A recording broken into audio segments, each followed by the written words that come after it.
Sabi ng salita ng mahal na Panginoon, sabi ng dakilang Diyos sa Kanya, "My grace is sufficient for you." Yung biyaya na pinakasapat, yun po yung dakilang kaligtasan na ipinagkaloob ng mahal na Panginoon magmula nang siya'y ating makilala at paglingkuran. Hindi kayang pantayan ng yaman ng mundo yung kaligtasan na meron tayo, mga minamahal. Kaya pwede mong isigaw, paating maibabahagi mo sa mga tao na ikaw na anak ng Diyos, na ikaw ang totoong kumilala sa mahal na Panginoon, ikaw ay totoong pinagpala ng mahal na Panginoon. Hindi ka mahihiya na sabihin sa kanila na ikaw ay nabago ng mahal na Panginoon nung araw masama kang tao. Amen. Everybody shout, praise the Lord. Nung araw, mga minamahal, kinakatakutan ka. Marinig lamang yung pangalan mo, mga minamahal, natatakot na yung tao. Dahil yung sa kapatiran, dati mga minamahal, notorious, hold-upper. Notorious, mga minamahal, na siya ay magnanakaw. Pero nung makilala niya ang mahal na Panginoon, napuno ang buhay niya ng pagpapala ng dakilang Diyos. Nagkaroon na siya ng takot sa ating mahal na Panginoon, mga minamahal. Kaya nga, ang salita ng Diyos na nagsasabi, pagpapalain ng bawat kikilala sa mahal na Panginoon. Binusog ng mahal na Panginoon, sabi ng awit, 107, talatang 9, binusog ng mabait na Diyos. Sabi ng talatang ito, mga minamahal, mababasa natin, praise God, amen, hallelujah, na binusog ng mahal na Panginoon, binusog ng dakilang Diyos ang buhay natin na kanyang masaganang pagpapala, mga minamahal. Binusog ng mahal na Panginoon. 107, talatang 9, sapagkat kanyang binigyang kasiyahan ang nananabik na kaluluwa at ang gutom na kaluluwa ay binusog niya ng kabutihan. Everybody shout, praise the Lord. Dati gutom tayo sa pagmamahal. Gutom na gutom tayo, mga minamahal, sa maraming bagay patungkol sa dakilang Diyos. Ngunit ng ating makilala ang mahal na Panginoon, when we found Christ, we found everything in life. We are complete. Kompleto na po tayo, mga minamahal. Amen. Yung lahat, mga minamahal, ng hinahanap ng tao, kaligayahan, kapayapaan, ipinagkaloob na ng mahal na Panginoon. May mga kapatiran, mga minamahal, nagpapadala ng mga prayer requests. Totoo po, sa simula, kailangan magtiis muna. Yung sa kapatiran, mga minamahal, 4 years niya pong hinihintay yung katugunan ng kanyang prayer. Amen. Sa 4 na taon na yan, hindi siya nagsawa. May time, mga minamahal, na parang bibigay na siya. Tutugunin pa kaya yung aking prayer? Pero after 4 years, tinugon ng mahal na Panginoon, pagpalain ng dakilang Diyos ang ating mahal na kapatid na ito. Amen. Kaya nga, habang naglilingkod ka sa Diyos,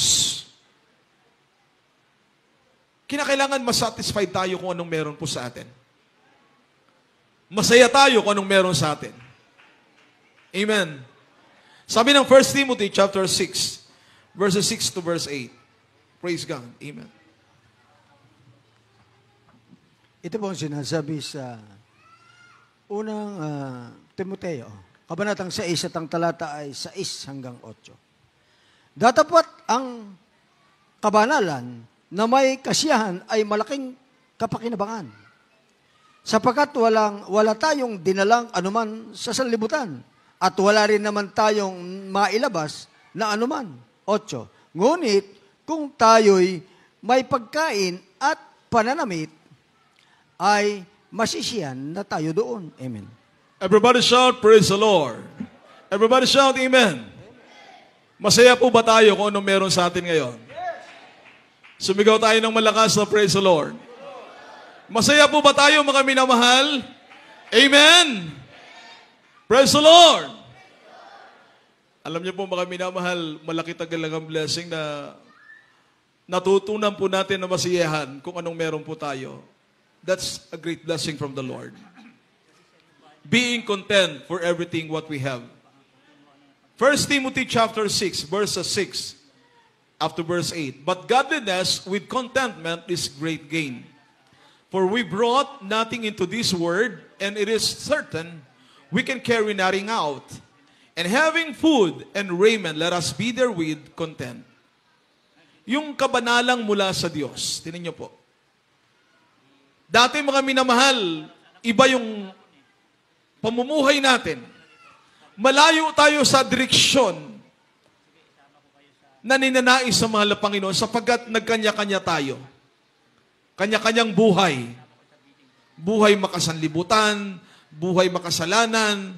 Kung ano yung uso sa sanlibutan, hindi tayo nagpapatalo. Dapat nakakasabay tayo ng uso sa sanlibutan. Mga minamahal, kung maaari, mahigitan mo pa. Kaya nung naging Kristyano ka, mga minamahal, iniwan mo na lahat yon. Hinubad mo na, mga minamahal, ang lahat ng buhay sa sanlibutan. Everybody shout, praise the Lord. Everybody shout, amen. Kaya yung ibang mga kapitbahay mo, sinabihan ka ng losyang. Amen? Pero, nasa pagdadala kasi yan ng mga paano tayo mabuhay. Ibig sabihin, kung sister, kung mahaba yung buhok, iayos mo lang mga minamahal. Amen? Yung ating pananamit, mga minamahal, ganun din sa brother. Kung iayos natin ang lahat, mga minamahal, mahihiya silang sabihan kang losyang. Sasabihan pa nila, mga minamahal, pinagpala. Di ba? Sa atin lang madalas marinig yung word na pinagpala eh. Kasi ang word ng sanlibutan, swerte. Pero pag anak ka ng Diyos, pinagpala ka sa lahat ng pinagpala. Kasi yung blessing, yung word bless, yun po, mga minamahal, ay laging nakadikit. Kakambal ng buhay bilang isang Kristyano ka, isang mananampalataya. You are blessed. Kaya nga, pag kinakanta natin yung kanta, mga minamahal, na we're together again. Mga minamahal, I'm blessed, I'm blessed. Pag sinabing, how are you, brothers? Sisigaw ka ng malakas na, I'm blessed, I'm blessed. How are you, sisters? Sisigaw ka ng malakas ng, I'm blessed, I'm blessed. Bakit, mga minamahal? Totoo tayong pinagpala ng dakilang Diyos. Hindi ka ba pinagpala ng mahal na Panginoon? Dati, mga minamahal, lubog ka sa problema, lubog ka sa utang, inangayos ka ng mahal na Panginoon, hinango ka niya doon, pinagpala kang totoo ng dakilang Diyos. Ang dami-dami mong problema ngayon, nilutas ang mahal na Panginoon ang lahat ng problema natin. Sabi nga nila, noon hindi ka makatulog, wala kang peace of mind. But now, you can sleep like a baby. Amen. Kumbaga, payapang-payapa ka. Kaya yung establishmento ng kapatiran, maminamahal, yung mga kasama niya po doon sa kanilang area na mga business, may mga security guard, mga minamahal, may mga CCTV. Yung pwesto ng kapatiran, ang nakalagay lang sa harapan ng kanyang pwesto, Bible.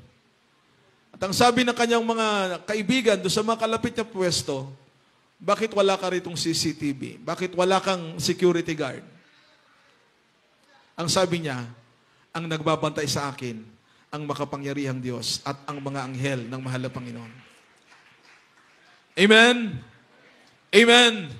Everybody shout, praise the Lord. May isang patotoo yung kapatiran, mga minamahal, talagang iingatan ka ng mahal na Panginoon pagtapat ka na naglilingkod sa dakilang Diyos. May tindahan siya, mga minamahal, at yung kanyang benta nung araw na yun, mga minamahal, halos mahigit 5,000. Alam niyo po, hinanap niya na doon sa lugar ng tindahan niya, sa bahay niya, wala, mga minamahal. Sinarado niya na po yung tindahan niya dahil hindi niya na makita. Pumunta sa gawain, nagpuri sa mahal na Panginoon, mga minamahal. Dahil hindi niya makita, ipinagpasa Diyos niya na po. Ipinagpasa Diyos niya na. Habang siya ay nananalangin sa mahal na Panginoon, ikaw ay totoong Diyos. Nung araw na yon, mga minamahal, pagdating sa pagbibigay, hindi siya nag-alinlangan. Nagbigay siya ng buong kagalakan, buong katapatan.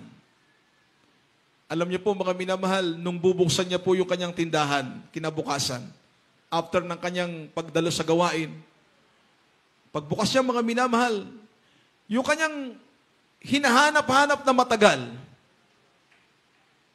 pagbukas niya, bumulaga sa kanya mga minamahal, nandun mismo sa harapan ng kanyang tindahan. Amen? Sinong may gawa nun, mga minamahal? Yun ang kapangyarihan at pangako ng Diyos na iingatan niya ang kanyang mga tapat na anak. Kaya nga tayo mga minamahal, ang buhay natin, ang buhay ng mga anak ng mahal na Panginoon. Hindi tayo, sabi nga nila, nalulugi. Lahat ng blessing, lahat ng sakripisyo natin, habang ikaw ay patuloy na matapat na naglilingkod sa Diyos, hindi humihinto yung pagpapala ng mahal na Panginoon. Yung araw-araw lang tayo ay malakas, amen? Blessing na po ito na galing sa mahal na Panginoon. Amen? Iniingatan ka ng mahal na Panginoon, saan ka man pumaroon, nagbabantay ang ating dakilang Diyos sa atin. Kaya nga, sabi ng banal na kasulatan, when we found Christ, mga minamahal, He is the source of everything. Siya po, mga minamahal, yung nagpo-provide ng lahat po ng ating mga pangangailangan. Pero higit sa lahat, He is the author and the finisher of our faith. He is the one that holds our future. Ang eternal life sa piling ng mahal na Diyos. Ang buhay na walang hanggan. Makikita natin sa New Testament. Dito po tayo, mga minamahal, sa Aklat ni Juan, Kabanatang 4, 5 hanggang 14. At mamaya, last verse na po tayo, Philippians 1, verses 9 to verse 11. Dito po sa Aklat ni Juan, Kabanata 4, ang mga talata po ay 5 hanggang 14. Dito sa 5. Sumapit nga siya sa isang bayan ng Samaria na tinatawag na Sikar, malapit sa bahagi ng lupain ibinigay ni Jacob kay Jose na kanyang anak. At naroon ang balon ni Jacob. Si Jesus nga nang napapagod na sa kanya paglalakbay, ay naupong gayon sa tabi ng balon, bagi-ikanim na ang oras. Dumating ang isang babaeng taga Samaria upang umigip ng tubig. Sa kanya'y sinabi ni Jesus, painumin mo ako sapagkat napasabayan ang kanyang mga alagad upang magsilbi ng pagkain. Sinabi nga sa kanya ng babaeng Samaritana, paano ang ikaw na isang Hudyo ay humingi ng mainom sa akin, na ako'y babaeng Samaritana, sapagkat hindi ka nakikipag-usap ang mga tag-Hudyo sa mga Samaritano. Sumagot si Jesus at sa kanya sinabi, kung napagkakilala mo ang kaloob ng Diyos at kung sino ang sa iyo nagsabi, painumin mo ako, ikaw ay humingi sa kanya at ikaw ay bibigyan niya ng tubig na buhay. Sinabi sa kanya ng babae, Ginoo, wala kang sukat isalok ng tubig at malalim ang balon. Saan nga naroon ang iyong tubig na buhay? Dakila ka pababaga sa aming amang si Jacob, na sa amin nagbigay ng balon at dito'y umiinom siya at ang kanyang mga anak at ang kanyang mga hayop. Sumagot si Jesus at sinabi sa kanya, ang bawat umiinom ng tubig na ito ay muling mauuhaw. Datapot ang sino man umiinom ng tubig na sa kanya ay aking ibibigay ay hindi na mauuhaw, magpakilanman. Ngunit ang tubig na sa kanya ay aking ibibigay ay magiging isang balon ng tubig na bubukal sa kabuhayan walang hanggan. Amen. Palakpakan natin lahat ang ating mahal na Panginoon. Everybody shout, praise the Lord. Praise the Lord. Maminamahal, sabi ng salita ng dakilang Diyos, that our loving God, our Savior, He is the source of life. Siya po yung pinagmumula ng buhay. Kaya nga sa panahon ng ating mahal na Panginoon, nung siya'y naparoon, sa lugar, mga minamahal, ang sabi ng verse 5, verse 6, mga minamahal, then cometh he to a city of Samaria, which is called Sychar, near to the parcel of ground that Jacob gave to his son Joseph. Now Jacob's well was there. Pansinin natin, ang Jacob's well. Jesus therefore, being wearied with his journey, sat thus on the well, And it was about the 6th hour. Umupo ang ating mahal na Panginoon sa tabi po ng balon ni Jacob. Sa panahon nila, mga minamahal, maraming tao ang uminom doon, mga minamahal. Dahil kapag ikaw ay nabubuhay sa disyerto, ang tubig ay napakahalaga para sa iyo. Kahit sa ating panahon, mga minamahal, ang tubig ay napakahalaga.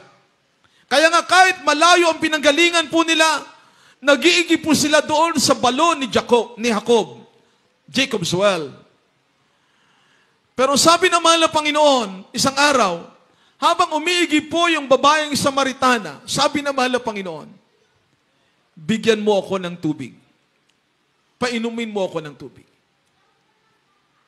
Sabi ng mahal na Diyos, sa verse 13 and 14, mga minamahal, talatang 13 at 14, sabi ng salita ng Diyos, talatang 13, sumagot si Jesus at sinabi sa kanya, ang bawat umiinom ng tubig na ito ay muling mauuhaw.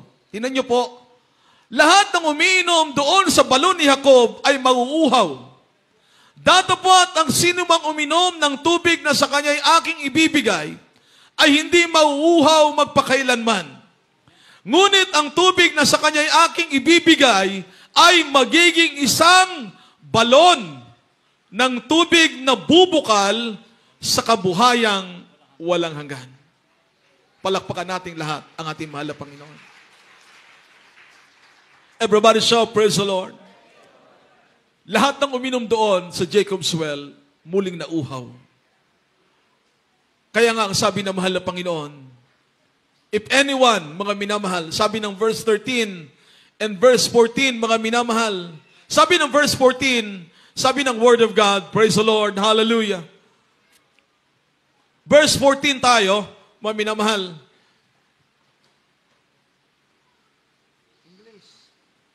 Jesus answered and said unto her, mga minamahal, verse 14, but whosoever drinketh of the water that I shall give him shall never thirst. Amen. Amen. Why? In Christ, we are complete. Hindi ka na maghahanap pa, mga minamahal. Narito na po sa panalagawain ng Jesus Miracle Crusade International Ministry, itinuro ng ating beloved Honorable Pastor Evangelist Will Estrada Almeda ang powerful Word of God, ang powerful Gospel. Bago mangaral ang mahal na pastor, mga minamahal, many times, many days, mga minamahal, months of sacrifices, fasting, mga minamahal. Kaya maraming himala na ginawa ng mahal na Panginoon. Maraming gumaling. Maraming nabago ang buhay. Bakit, mga minamahal? Nandito ang makapangyarihang Diyos na dumirinig at tumutugon ng panalangin. Everybody shout, praise the Lord. Ituloy natin, mga minamahal, ang basa. Verse 14, praise the Lord, hallelujah. Sabi po rito, but the water that I shall give him shall be in him a well of water springing up into everlasting life. Yung buhay na nanggagaling sa mahal na Diyos. When we found Christ, we are complete. Ibig sabihin po, mga minamahal, our future, mga minamahal, hawak ng mahal na Panginoon. Every morning, when you wake up, may panibago kang lakas, may kapayapaan ka. Pag natulog ka, babantayan ka ng mahal na Panginoon. Saan ka man pumaroon, iingatan ka lagi ng mahal na Panginoon. Maminamahal. Everybody shout, praise the Lord. Ating beloved brother Ace Barber, maminamahal, doon sa Middle East, sa dako ng Riyadh, napakaraming mga patotoo. Talaga, mga minamahal, sacrifices. Dahil doon maraming mga batas na talagang pag ikaw ay Kristiyano, kung hindi mo tayuan ang pagiging Kristiyano mo, pagiging mananampalatayo mo, mga minamahal, maaari kang magipit sa mga batas na nandoon sa bansa, mga minamahal, na kanyang kinalalagyan. Ngunit nanangan sila sa salita ng mahal na Panginoon. Nandyan iniingatan ng mahal na Panginoon, pinoprotektahan ng mahal na Panginoon, saan man pumaroon ang mga anak ng dakilang Diyos, sapagat ang ating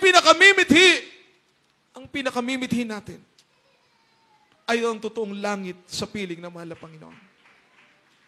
We found Christ. Everybody shall praise the Lord. The true God, the lover of our soul. Yan ang ating mahal na Panginoon. Siya ang dakilang Diyos na mangingibig ng ating kaluluwa. Wala na tayong hahanapin pa. Ang gagawin na lamang natin, magpatuloy tayo.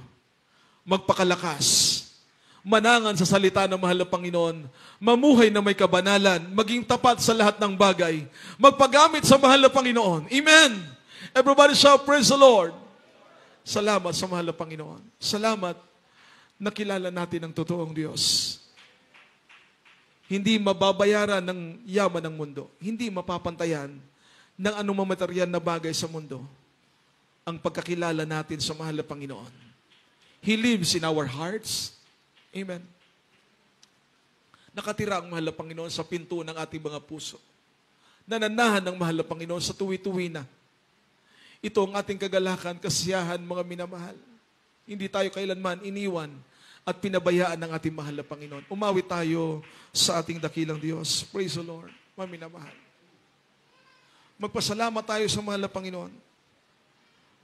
Sa lahat ng biyaya na nagmumula sa ating mahal na Panginoon.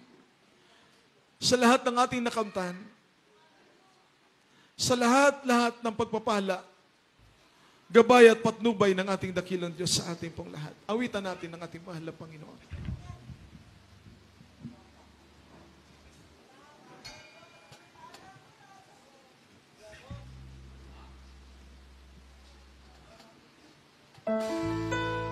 Sabi ng ating napag-aralan, in Christ, we are complete. Sa mahal na Panginoong Jesus, tayo ay kumpleto na. Because the Lord that we serve is the all-sufficient God. Iniingatan niya tayo araw-araw. Wala ka nang alalahanin pa. May problema ka, may pagsubok ka, may kahirapan ka, may karamdaman ka. Ipagkatiwala mo lamang ang lahat sa mahal na Panginoon. Mapalad ang tao na nagtitiwala sa Diyos at ang Diyos ay ang Panginoon. Hallelujah!